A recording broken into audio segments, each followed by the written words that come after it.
Moi c'est Alexandra et puis je suis donc conductrice poids lourd en zone longue, c'est-à-dire toute la France et puis à l'occasion la frontière européenne.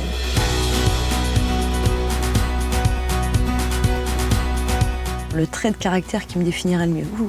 Très speed. Mon parcours est un peu atypique, dans le sens où j'ai passé mes permis pour l'équitation, parce que ma grande passion quand j'étais petite, c'était l'équitation. Et mon but, c'était d'avoir mon camion avec mes chevaux à l'intérieur. Donc j'ai passé mes permis pour ça. Et après, je me suis dit, tiens, pourquoi pas, en parallèle de mes études, faire un métier qui pourrait me rapporter un petit peu de sous pour financer celle-ci. Et du coup, j'ai passé ma FIMO.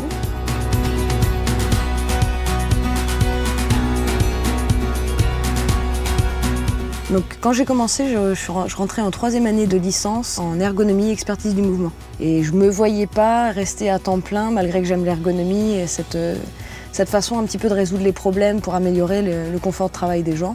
Je me voyais pas abandonner mon camion et me dire ne plus voyager, quoi. Rester fixé à un endroit, c'était pas possible.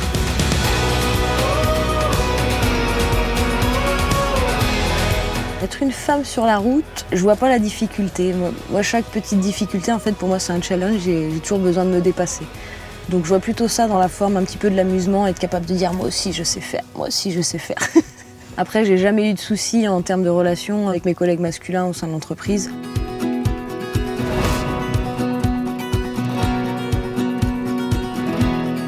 Des fois, ça peut même être un avantage d'être une femme dans le transport, parce que les clients ont davantage le sourire. Quand on arrive, ils nous disent « Ah, ça change, quelqu'un avec le sourire, quelqu'un qui n'est pas barbu ».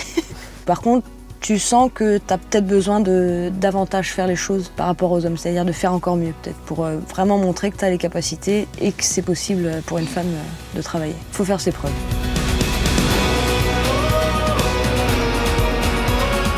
La priorité, quand il faut que je m'arrête, notamment le soir, c'est vraiment de trouver un endroit où je sais que le lendemain matin, ou le soir même, suivant mon organisation, je vais pouvoir courir.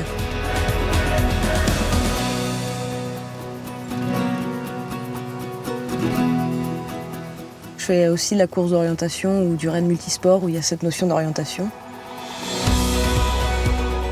Pour moi, un client, c'est une balise et puis chaque client, il faut retrouver le meilleur tracé, le plus court, le plus sécure. Tout revient un petit peu à la notion de jeu, de plaisir à chaque fois. J'essaie toujours de ramener une part de plaisir. Je trouve que c'est plus sympa pour travailler.